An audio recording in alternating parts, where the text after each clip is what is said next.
Hi, everyone, and welcome back to the Secret Sunday session. Today, I'm joined by Kyle Bruce. Welcome, Kyle. How you going?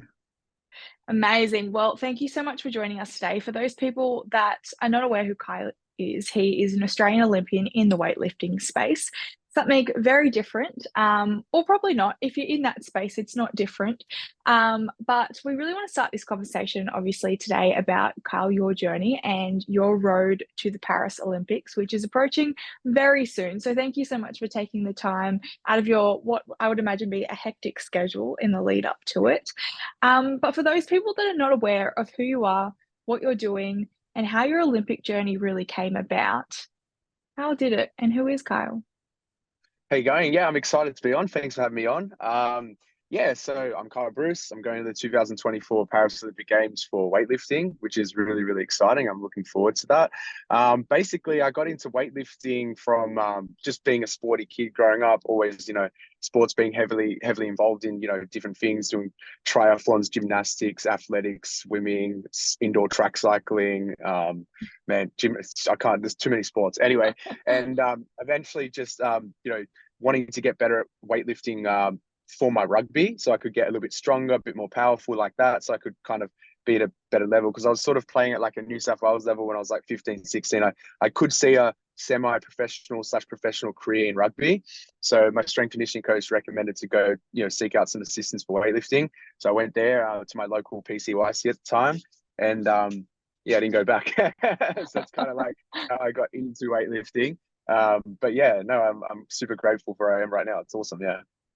Incredible. And obviously, you were surrounded by sport when you were younger. And I feel like it's almost the Australian culture to always be doing something or looking for something more. Was there a point where you realized you were actually pretty good at it?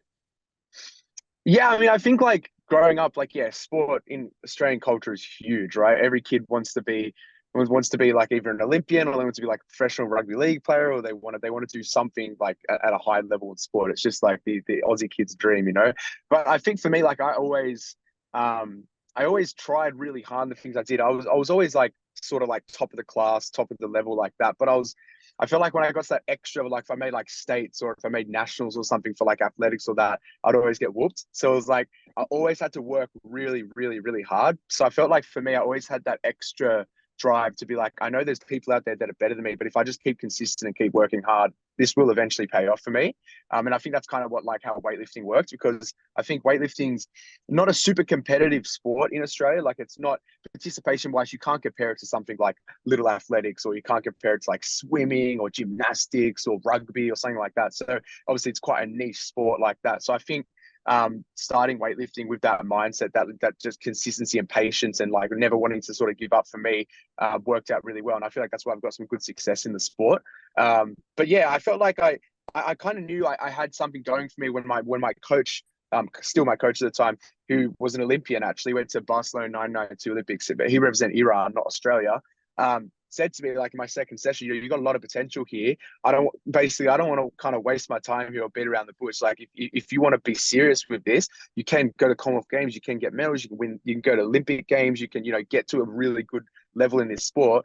But you got to be fully committed. So I'm just being transparent with you. Like, do you want that? I still remember that conversation like it was yesterday, and it was in sparing English because English was very bad at the time.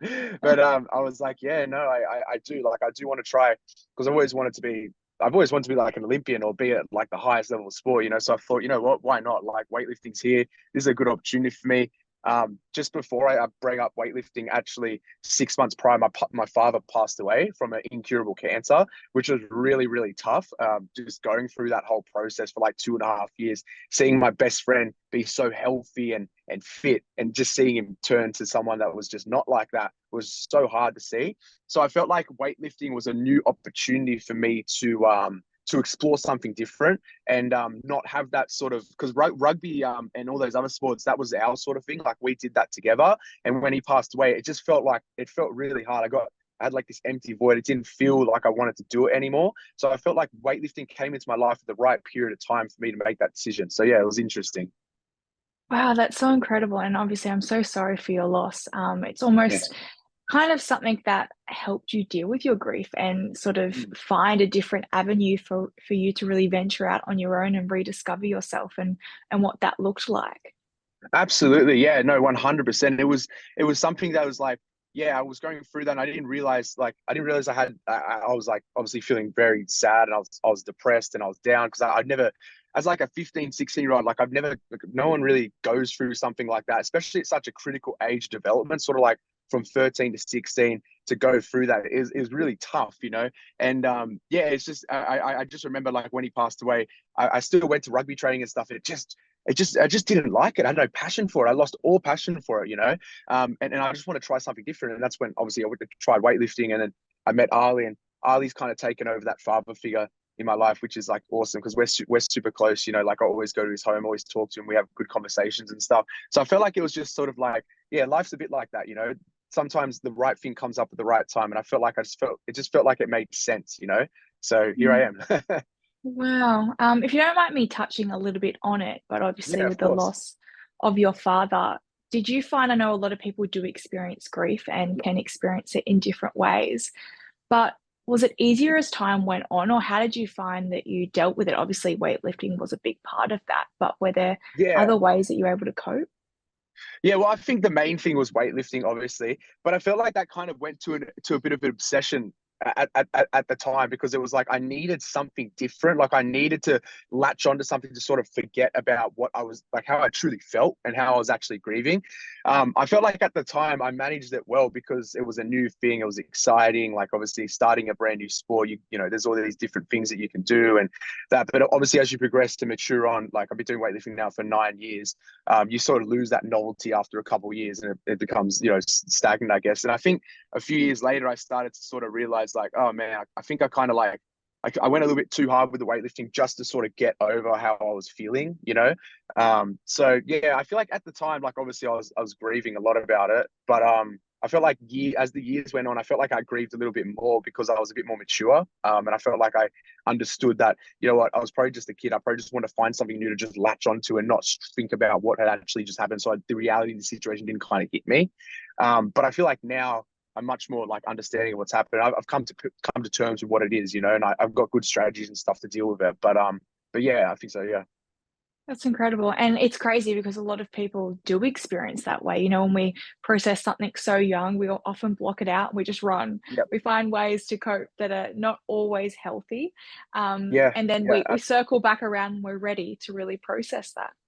Yeah, 100%. I think I've changed like as I've grown up as well, like as a business owner and an athlete like that. I used to be that running mentality. Like if something shit went to the wall and I just, excuse my language, things just didn't go well, I just run. You know, like I just didn't want to deal with it. I just throw my hands up and just go somewhere else. You know, I didn't want to deal with conflict, or I didn't want to deal with like anything that was lingering. You know, I just wanted to sort of like go away. But I felt like as I've grown up, I've become more mature. Now it's like I'll deal with things front on, and I feel better about it, you know? So yeah.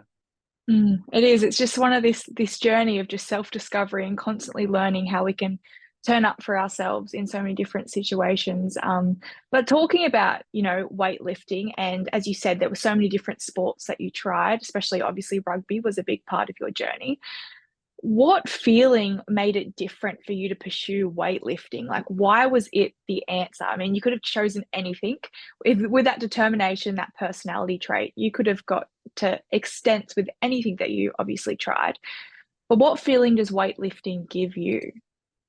I think I'm gonna link this back to, because I was messaging you before we did this podcast, but I went through a bit of a patch with like I had issues with eating and body image dysmorphia and like losing weight and stuff, and that was all happening whilst my father was dying, essentially, because I had no control of the situation. So I got really heavy into the gym, bodybuilding, diet, nutrition, trying all these different things, paleolithic, ketogenic, doing like all these whack diets and stuff. You know, it's like a 14, 15, 16-year-old kid, because I didn't have anything. I had no control over what was happening. Like I knew from the age 14 that, hey, in 2 years, your man's gone, you know? So either deal with that now, or just accept it. I didn't want to accept it. So I tried. So for me, I got heavy into the gym when I sort of found that news, because that was sort of like it was a good endorphin release. It was a good way for me to sort of get out. And because, you know, every single day I go to school in the morning, And after school, I'd go to the gym and straight to Westmead Hospital with my dad for like 3 hours every single day for like 2, 3 years straight. So it was like, it was a good little escape from the reality of the situation. Because when I was in the gym, I wouldn't think about it. Like I wouldn't think about, oh, like like what's happening with your dad or anything. I just be focused on, lifting the weights. And I really enjoyed that. I had like a good feeling when I was there. So I feel like that's what kind of like made me focus more towards weightlifting, sort of making that decision to actually want to do it. Obviously, weightlifting isn't just gym. Gym is so much more broad, right? But I still got the same feelings when I did weightlifting, like the endorphin release, the dopamine, things like that. But yeah, that's kind of why I felt like I went more towards weightlifting, pursuing that after rugby. 100%. Yeah. I think it's really important to touch on that topic as well when you do talk about that body dysmorphia. I mean, so often we speak of it as it's just a female thing, but how it is so common as well in this space with people that are the gym junkie, that are trying to look a certain way or to buff up. There is a culture that really does surround that men as well can get lost in the trends and dipping in and out. And at all, did you find that you could dissociate and really see that this was quite a toxic cycle that you were in? When I sort of like got out of it, because weightlifting's niche, right? It's a sport. Like you're actually competing. It's not so much focused on your physique. It's not focused on looking a certain way or eating a certain amount of calories, tracking these macronutrients, these micros, etc., like that. Like once I was more focused on weightlifting, and I actually wanted to train for performance, and I wanted to train to feel good and perform well. That helped me sort of take away from that and realize, man, that's stuffed up. Like, because I was doing that for years on end. Like it's like social media, YouTube, like as a kid watching all that, seeing all these guys who are probably like taking a lot of steroids as well at the gym and probably aren't realistically being truthful, okay, as a male, and seeing them and go, oh, I can look like that. You try weird things. Like I remember I tried all these different diets. I lost like 10, 15 kilos. I was like really skinny because I just wanted a six pack. I just wanted to look yoked. You know what I mean? But then now I look back on that and I think it's just such a stupid thing to do because I was just so easily influenced by other things like YouTube and stuff at the time. But doing weightlifting and actually focusing on performance and going, like obviously I still look good, I still feel good, but not having that direct idea of like, oh, I've got to be a certain body fat, or oh, I've got to look this way. And yeah, like it's hard, it's so mental because I struggled to get out of that, I really did, because there was a time where, like I said, it all links, and I talked to my psychologist about it.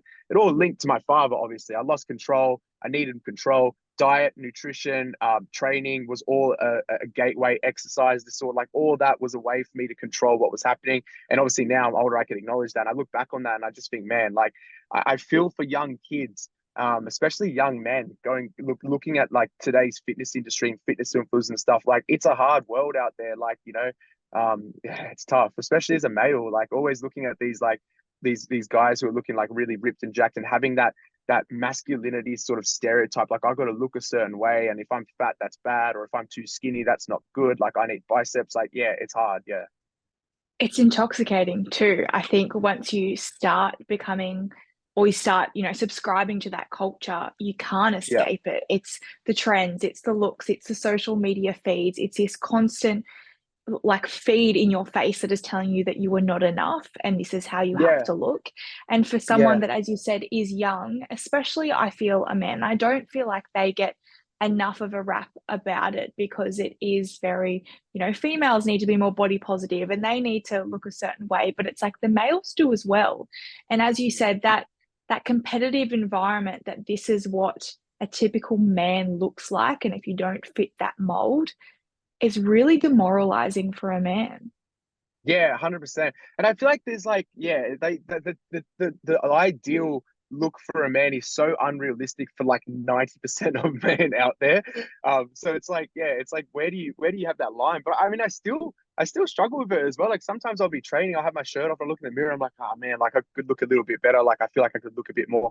Like it's hard, but you've just got to switch out and be like, no, no, like I'm happy. I feel good within myself. I'm happy with like what I'm doing. I don't need to go back. But it's so mental, like I remember when I was like 15, we'd be going out to actually, I got a story. Like I went to my year 10 formal and everyone ordered all this like food. It was just like a set menu. I brought chicken and broccoli and rice because it didn't fit my macros. And everyone's like, what are you doing? And I'm like, oh no, like I'm on like 1,750 calories today. I'm on like this many carbs, fats, and protein like that. Like I can't eat that. And they're like, bro, are you all good? And I remember that I took a step back and I was like, I don't know if I am all good, to be honest. Like, yeah, that's a great point. Like I'm in year 10. I'm like 15 and I'm eating chicken and broccoli at my formal because I'm scared that I'm gonna get fat. Like, you know, what's going on here? It's tough. Yeah. I don't know.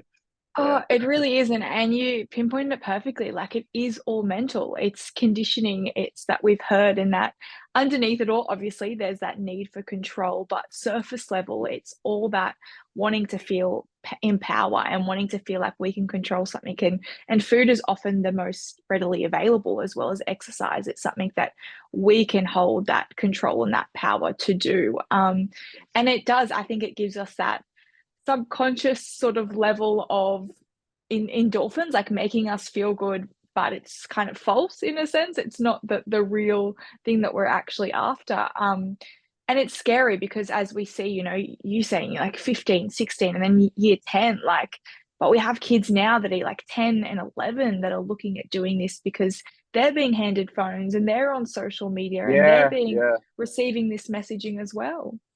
Yeah, and I mean it was all like it was an eccentric figure. Like I went out and did it on my own, like because I was quite interested about it on my own. But yeah, exactly what you mean. Like kids these days are getting access to phones, technology from such a young age. What's stopping them from going out there and doing that and potentially making bad decisions when they're younger? You know, affecting their metabolisms, change. Like you know, it's a steep slope, but it's just trying to talk about and educate people so they understand like it is actually normal like to go through that, you know what I mean? Like it's not something that we shouldn't talk about. And I'm happy I'm talking about it because like yeah, it's a tough thing. It was very hard to get out of, and linking it back to Olympic weightlifting, that sort of helped me get through it. But in saying that, that sometimes was a bit of poison as well because weightlifting is a weight class bound sport.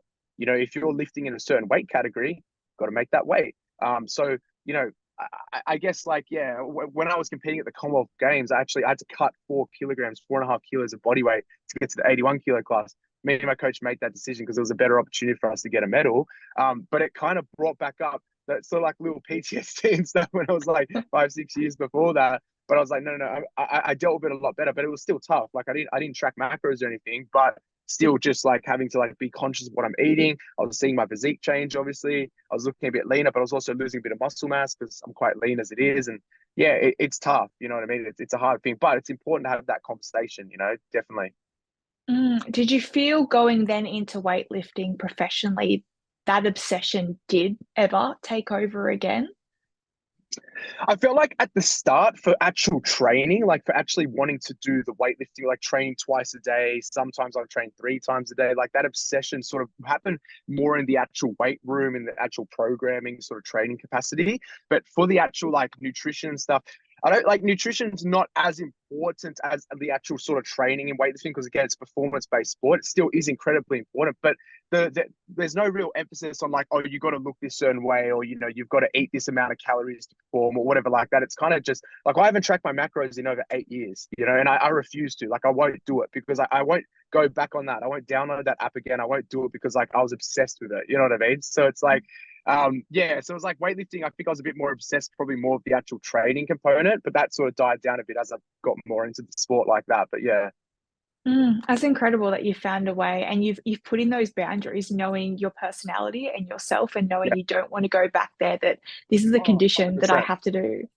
Yeah, I've got it. Like, I think any athlete has like an obsessive disorder in some capacity, whether it be for like nutrition training or not having balance with their social life or whatever. Like, you've got to be obsessed, obviously, to get to the highest point of your sport, right? But there's got to be you got to be able to balance it out with other things too. You know, if weightlifting's taking this much time, I've got to still have other things here. If something else is around here, then weightlifting's good. Something's got to give eventually. You know what I mean? So that's why I always preach that to my personal athletes and stuff. You know, like weightlifting is important, but there's other things that need to be important as well. Because if you put all your eggs into that one basket, what's going to happen if you have a bad competition? Or what's going to happen if you don't qualify for a team? Like, you're going to feel like crap. You know what I mean? So having like a balance of other things all around, time for family, obviously time for training, obviously your mental health as well. So doing things that make you feel good, going for walks every day, whatever that may be, having a balance of that is so important. Not just going all in one gun ho into one thing. You know. Is that hard to prioritize when you literally sometimes don't have the time to. Yeah, 100%. It definitely is. I really do. Like, I do try and make time. Like, I try to walk every day for like 45 minutes to an hour. Obviously, I'm training 3.5, 4 hours sometimes every day. So that's a big chunk of my day as well. And then on top of that, as a business owner, like, I'm working with weightlifting constantly. Like, my life revolves around weightlifting. I'm coaching people doing weightlifting. I'm going to competitions coaching people doing weightlifting. I'm going to the Olympics. I'm advertising for weightlifting. I'm making content on Instagram and YouTube and stuff about weightlifting. It's like sometimes it's just so all weightlifting. So yeah, it is a struggle, and I do struggle with that. I think what helps is like having friends and family sort of outside of that realm of weightlifting that don't fully understand it actually helps, because it's so refreshing sitting down with some of your friends on a Saturday night and not talking about a barbell and picking up weights. Like, it's actually so refreshing. But when you're surrounded by it like 24/7, which I pretty much am, it's like even if I go out to get some lunch with some of my athletes, my clients or whatever, like they just want to talk about weightlifting, and it's like, bro, like I need to like zone out of this. So me and my partner are good. Like, we've developed strategies to sort of like not get too obsessed with that all the time. Like I said, the walking helps. Sometimes like doing social activities, even on the weekends. Like, we have a policy, like on Sundays, like no weightlifting. Like, we don't talk about it, both of us, because it's like it would just consume you too much. You know what I mean? And yeah, and having friends and family that are kind of like not super involved and not always talking about that conversation of weightlifting definitely helps. Yeah. I think that can be a struggle for some athletes and probably especially Olympians as well. When, say, you train, I know Olympics is just one of the competitions that you guys compete in, but if we look at the Olympics, 4 years of training for this one moment, and the mindset is nothing else. It's just let's get that medal, and you have to be in order to really want to make that podium. And I completely understand that, but then I think there does come a point where it's, well, who are you when you stop competing? What is your identity beyond that? And sometimes people don't set themselves up for that and then can fall into, unfortunately, unhealthy mind spaces because they haven't made room for anything else to fit in. Have you ever thought about if it was all taken away, what you would have?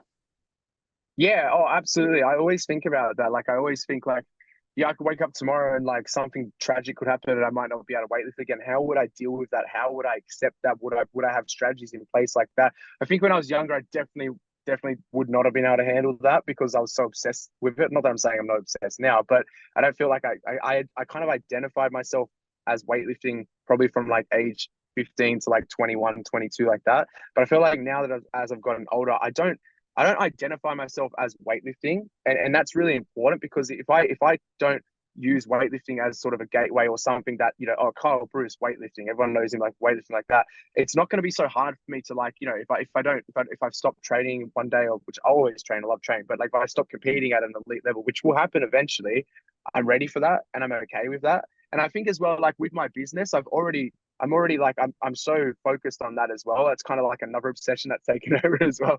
But it's like there's something else to do. Like, I know, like will be my first Olympics. Like, hopefully I can go to maybe another Olympics, maybe Brisbane 32 like that. But realistically, after that, that's probably like for a weightlifter 32 to 33, sort of like that. You're expired sort of thing. So realistically, probably only got like another 9, 10 years of competitive lifting. So I'm ready for that, because again, I've got my business building up as well. So I know when that stops, I can transition that, put more focus into my business. I can put more focus into like, property or something like that. Like, there's something else that I can do to get over that. There'll just be a new chapter of my life. You know what I mean? And a lot of professional athletes, especially like successful ones, are very good with business. They change that flick. They go into that business flick. They'll open a business. They'll open something that's amazing. Like, yeah, like Michael Klim has like a perfume line and stuff. Like, he's smashing that. Ian Thorpe has his aquatic set. Like, all these like really good athletes, they change that focus into something else. So I think I'm good with that. I think I'm okay with that. I've accepted that. But when I was younger, I don't think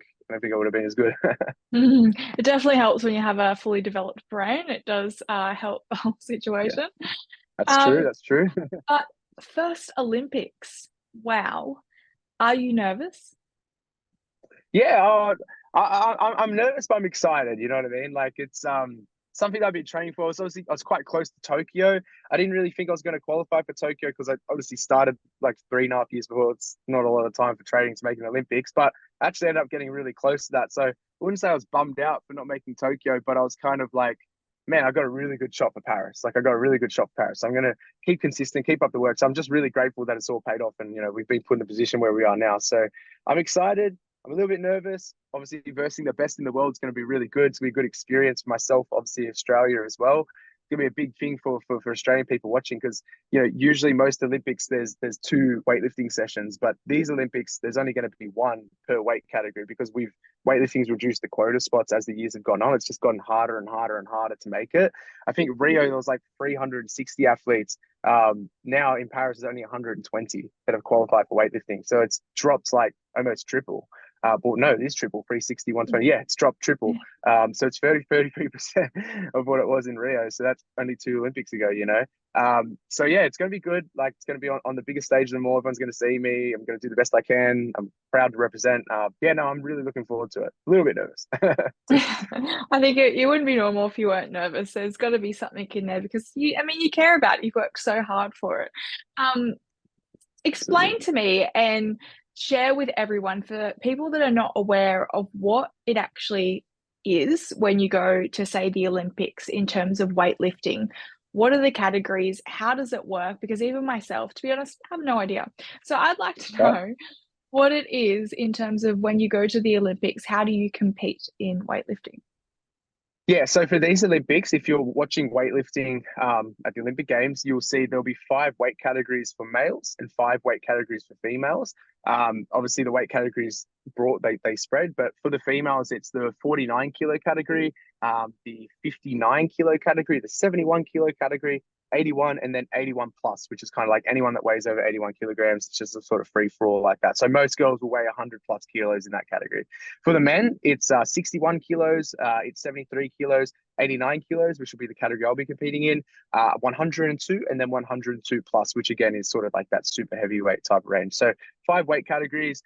Each category, there's about 12 to 13 athletes competing in every single session. So my session, there's 12. Other sessions, there's 13. Some there's 11, like that. And yeah, basically, we do 2 movements in the Olympics. We do the snatch and the clean and jerk. So the snatch is where we grip the barbell wider and we just pull the bar up in one motion. So it's a one movement lift, okay? We just have it out to arm's length, make sure our arms are locked out, stand up the rep. It's a good lift, okay? If you can't secure the barbell overhead, it will be deemed a no lift like that. The second movement in the second portion of the competition is clean and jerk. So that's where we bring the bar up in a deadlift. We catch it onto our front rack like that. We squat it up into a clean. We then set and then we push it over our head into either any type of jerk, split jerk, power jerk, whatever. And then we just hold it there until the buzzer comes and then we just drop it. So snatch, clean and jerk is what we do. And yeah, there's some other technicalities and stuff around it. I think a lot of people learn a bit more about those little technicalities because when I competed at Birmingham, actually, I won the gold medal and that got retracted and turned over, and I ended up getting silver because of a technicality. So I did a Commonwealth Games record, and I won the gold medal of 183 kilos, locked it out, held the bar, got the down signal. They gave me 3 white lights at the time. So I thought I won the gold. 10 seconds later, they stopped the competition. The jury reviewed it. So there's 3 referees. There's a center, left, and right ref, and then there's 5 people at the back who they just watched the competition. The jury said we need to stop. We think there was an infringement of his elbow. It wasn't fully locked out. It kind of moved and wobbled around a little bit. They then reviewed it. 2 minutes later, said, yeah, no, it's a no lift. He's got silver medal. So that was pretty hard. But it was crap, obviously. But people were sort of like, I had so many people message me that weren't involved with weightlifting going, bro, what happened? You made the lift. You won the gold medal. You won the Commonwealth Games. Like, what happened? I'm like, I pressed the barbell up. My arms were a little bit wobbly. They're like, man, that's so stupid. You literally did the lift. Like, why are they so strict about it? So there's little technicalities like that. I don't really go into those details with people because if you're trying to look for those technicalities, you're not really going to get the overall competition. As long as you understand the principles, like we do snatch, we do clean jerk, we got to hold it to arm's length, and we've got to wait for the down signal. 3 white lights or 2 white lights is a good lift. That's all you need to know for weightlifting. Wow. And just quickly on, like, say, the round so that you can progress, do Yep. they give you the weights you've got to meet or you set the weights? Yes. So we have a set weight that we're going to start at for both snatch and clean and jerk. And then the other competitors will have their own set weight as well. And then the competition will just be a rising barbell. So if I'm starting on 100, 50 kilos for the snatch, and I make that successfully,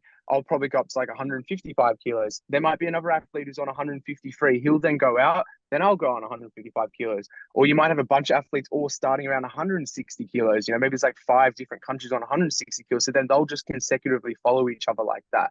So it can be a bit of like game of strategy and stuff, but it's important just to look at the board and just know where the weights are and stuff. Most athletes know what they're doing. Like most athletes have a set plan going into the games, like myself. But it's more just just staying composed on the day and executing like that. But yeah, it's just the rising barbell. So it starts from the lowest to the highest like that. So yeah. Wow. Are you prepared for if it does not go to plan on the day? Yeah, like I thought, the way I look at like any big competition, and this is something that's changed as I've gotten older, I think psychologically, is like I know as long as I've done the work in the prep, which I've been doing right now, I've tried to account for everything I possibly can, whether it be I'm getting massage weekly, I'm getting chiropractic, I'm getting my dry needling, I'm making sure my nutrition's dialed in, I'm supplementation, I'm getting my creatine, my protein, I'm training 9, 10 times a week, I'm doing my sauna and spas, I'm just doing ice bath, everything. I'm doing all the good stuff athletes need to do. I know at the end of the day, if I've done all that, realistically, I will perform and on the day because I've done that. And if I don't, so be it. I've done everything I can. I went out there, I gave it a good crack. I'm okay with that. I've come to terms with that. You know what I mean? I feel like as I was younger, I put so much stress and emphasis on these big competitions that if it did stuff up, I wasn't prepared to deal with that. I didn't know how to deal with that. It got me really down. It got me really upset. I didn't know, like, I was like, oh man, what's going on? Like, this shouldn't have happened. But I feel like now, as I'm a bit more wiser, I'm like, you know what? If I've done the work in the prep, the results will speak on the platform. And if they don't speak, it is what it is. Maybe it just wasn't my day. It's okay, you know? Yeah. Mm. How do you prepare your body for doing something like that, like putting it under so much immense pressure and then, adding in the nerves as well as your competitors? How do you prepare your body to turn up as its best version on the day? Most people that do weightlifting or any sport that has just sort of like one competition every 4 years, like you said, we'll peak our training for months prior, 6 months prior, like that. We'll build up to a certain base of strength and a base of like endurance in our legs, etc. And then once we get close to the competition, we'll start to pull that back. We'll sort of like deload and freshen up our body a little bit. So that way on the day of the competition, we're feeling fresh, we're feeling sharp, and there's no reason why we can't perform well. So currently, like I'm 1 month out, training's really hard right now, very intense. Like body's feeling terrible, but it's all part of it. But I know in 3 weeks' time, once I've gone through that hard training, I'll start to pull my training back a little bit. I'll start feeling a bit fresher. I won't be in so much pain in my joints and stuff. I'll be feeling a bit more snappy like that. So yeah, generally speaking, before a big weightlifting competition, we're peaking and training really hard months before. And then as we get closer, we pull that load back a little bit just so our body can start feeling snappy and our CNS can start recovering, and then we can start feeling better on the day. So that's kind of what we do, yeah. Yeah, incredible. And, in the lead up to Paris and to Europe, what do you also do for your mindset to get your head right for the game? Yeah, I mean, I think for me, I just try not to think too much about it. Like, obviously, you can get caught in the whole trap. Like, man, you're going to the Olympics. You're going to the pinnacle of your sport. Like, this is a once in a lifetime opportunity. I've had people tell me this. I'm like, bro, chill out. All good. Yes, I know. You don't need to reiterate it. Like, you know what I mean? Yeah, I guess I wouldn't say I try to like not think of it like that because I know the seriousness and the importance of what I'm doing and what I'm trying to achieve.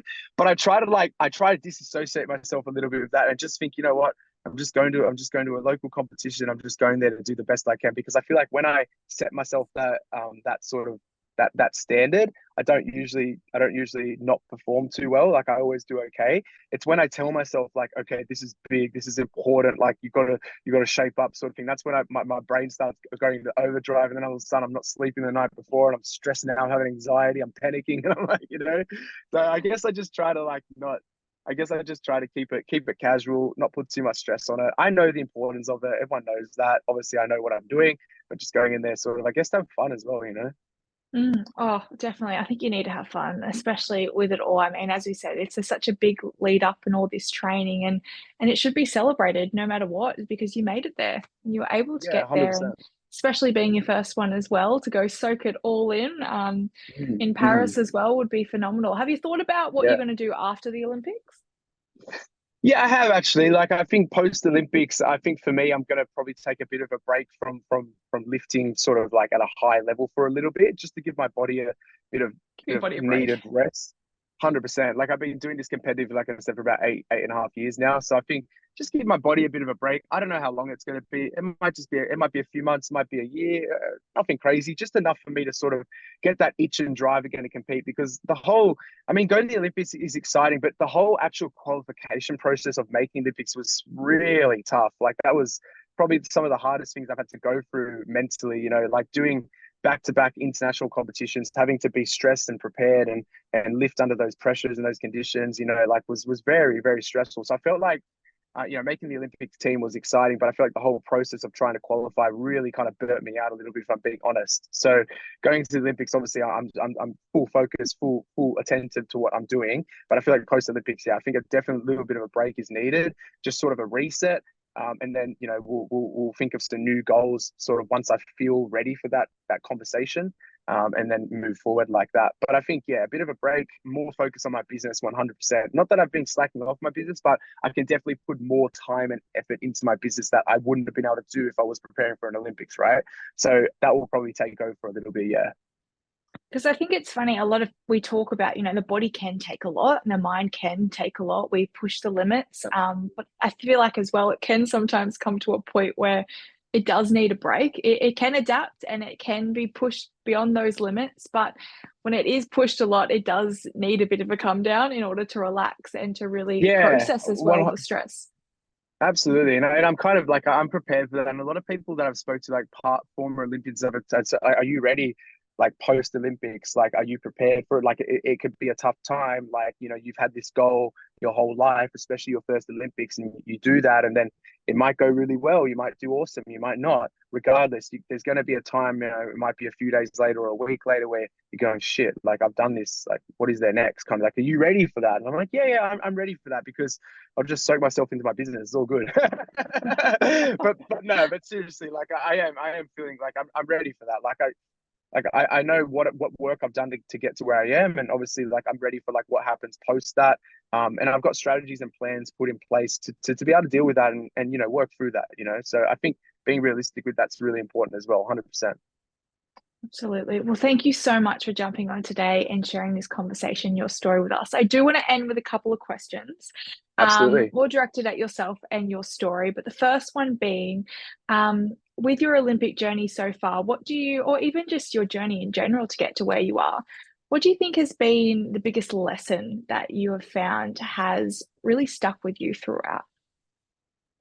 I think for me, like a sport like weight, I think patience is something that's been really hard for me to accept. But being at this level in weightlifting, I think it's something that's so important. I think coming to terms with being patient and trusting the process is something that I've had to kind of adopt a bit more. Yeah, I'm always like gun ho, like I just want to be the best at whatever I do. I want to show people that, but actually being patient and sticking to it is really important. So yeah, patience, 100%. Mm. What do you hope people get out of hearing your story? I just hope people like see a real sort of true, real uncut insight into like, someone that's sort of made it to a decent level, I suppose, in the sport that they're doing. And sort of the realities of what it's like to be kind of an athlete. Like I like people to I feel like people just think athletes are like robots and don't have any personality and all they do is train and like, there's like that. It's so much more than that. You know what I mean? I just hope people watch this and see like, oh, he's interesting, like he's a really open about his story, and like, I sympathize with him, but also like I can have a conversation with him if I'm feeling a certain way, so just, yeah, bringing up a conversation, just knowing like I am approachable. Athletes are approachable, we're not just robots. I guess, yeah. Yeah, you're not just in your green and gold suits going around just seeking out medals all the time. That's it. Oh, of course, 100%. No, I love him. And then for yourself, if your dad was here today, what do you think he would say to you, knowing that you're going to your first Olympics? Oh, he'd be so proud. He'd be super proud of me because obviously, like I said, sport was something that was so engraved into me from a young age, both from mum and dad, but probably more from dad. So I think he'd be super happy. I mean, he'd be like, "This is the pinnacle of sport. Like you've made it to where we've always talked about from a young age." Like he'd be super proud. I'm sure he'd be really proud. Yeah, I'm getting a bit teary. Okay, well, we'll run from that. We'll run from that. Thank you so much for joining us today, and congratulations on a journey that is so amazing to get to this point and to go to your first Olympics representing Australia in your green and gold. Like, amazing. I can't wait to watch. As I said, don't understand a lot, but I know enough now that I'll be able to watch and see you progress There you through. And I go. know you'll be coming home with a medal. It's you've Let's done go. everything and you've done the work, which is absolutely phenomenal. And for people out there as well to see that, you know, you can just be an everyday person. You just have to have that strength and that mindset to push through, and you can have your own struggles, but sometimes you just got to switch that mindset from, you know, choosing unhealthy behaviors towards something that is going to positively inspire you and motivate you to be great in whatever you want to do in life. 100%. Well said. That's it. Well, thank you.